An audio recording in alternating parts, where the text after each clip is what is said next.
Então, observando essa nossa média móvel, a gente transitou nesse período de abril com uma média móvel de quase 300 casos por dia, né? E esse cenário era, como eu falei, em toda a região sul. E isso exigiu que a gente tomasse algumas medidas de enfrentamento, né?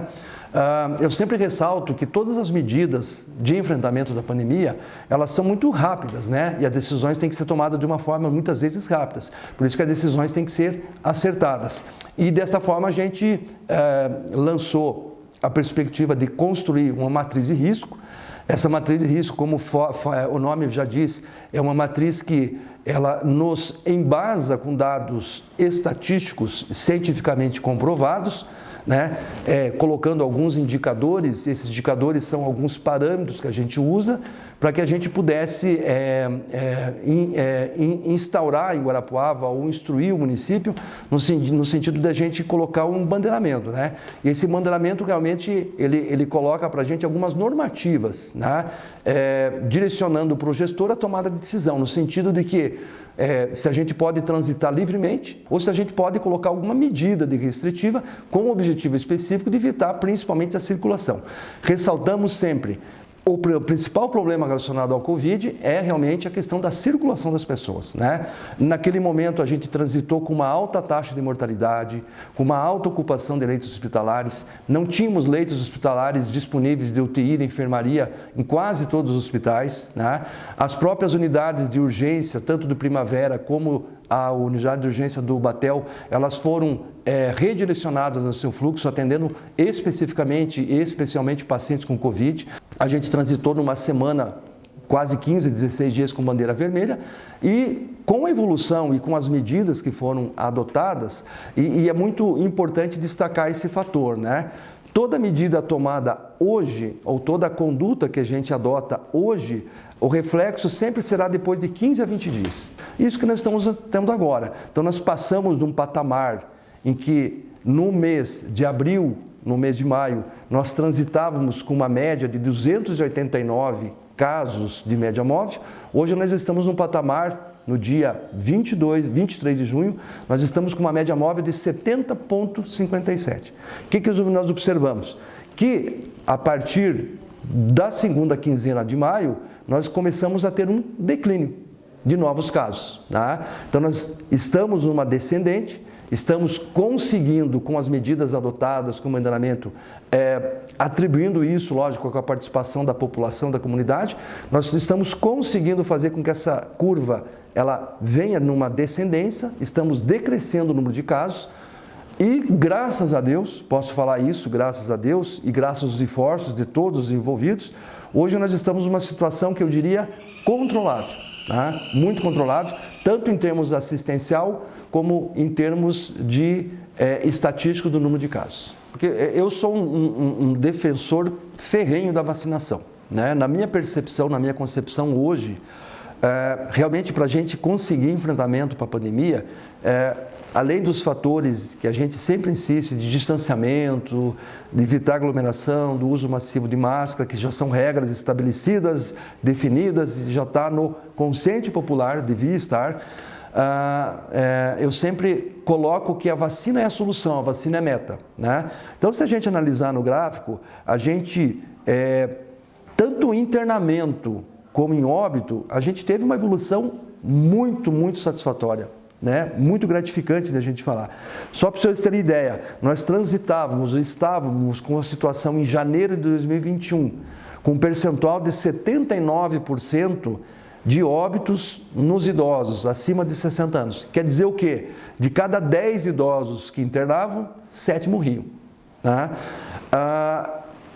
Com a evolução do tempo, logicamente com outras medidas, mas principalmente com o avançar da vacinação na população idosa, que a gente conseguiu vencer essa etapa, já finalizou essa etapa, teve uma adesão de quase 86% da população idosa. Hoje nós estamos com um percentual de óbitos na população idosa que caiu de quase 80% para 23%.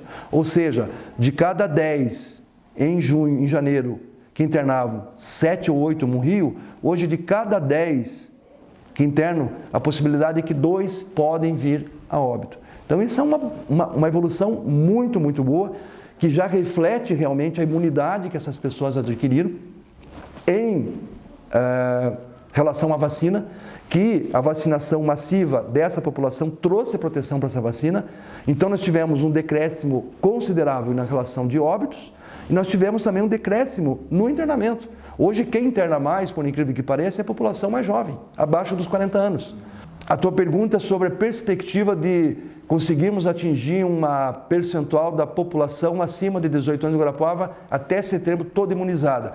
Seria ótimo, seria o ideal, seria assim, logicamente assim, uma luz no final do túnel que nós teríamos dizendo assim, ó, estamos conseguindo realmente controlar a pandemia, né? Respiraríamos de uma forma muito tranquila, mas a gente fica realmente dependente de insumos. Então a nossa dependência o que é? É que o Ministério da Saúde, o Governo do Estado nos mande as doses.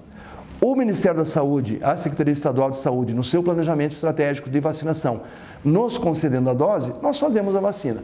Mas ficamos na dependência ainda da importação do insumo, da aquisição da vacina pelo Ministério, a distribuição entre os estados distribuídos para os municípios. Existem algumas regras que o Estado usa para distribuir mais ou menos para algumas regiões de saúde, que a gente chama, mas eu diria para a população, a meta nossa é que a gente consiga atingir até setembro, no mínimo, com quase 70%, 80% da nossa população vacinada. Todas as vacinas têm que ter duas características, eficácia e segurança. O que é eficácia? Você vai conferir imunidade. E qual é o percentual da imunidade? E segurança é, aplicando a vacina, ela vai ser efetiva e eu não vou ter um efeito colateral grave? Não. E todas as vacinas têm isso, elas têm boa eficácia e boa segurança. A diferença são percentuais mínimos entre a faixa de segurança com as duas doses da Coronavac, da AstraZeneca e da Pfizer. Mas eu diria assim que hoje a Coronavac ela dá uma proteção de quase 87% e a Pfizer e a AstraZeneca de 93% a 95%. Mas essa diferença, 87% para 95%, tem muito a ver? Não. O importante é você criar uma memória imunológica e você evitar que você piore. A vacina não impede que você pegue o vírus está transitando.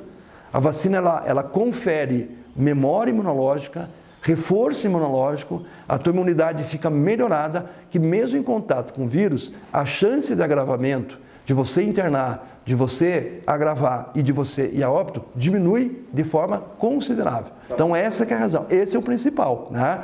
Mas assim, esporadicamente existe, nós tivemos na tenda várias situações de chegarem no dia, aguardarem na fila e chegando e falar, qual a vacina que tem hoje? Ah, hoje é a AstraZeneca. Não quero fazer. Ir embora e esperar chegar o lote da Pfizer para fazer a Pfizer.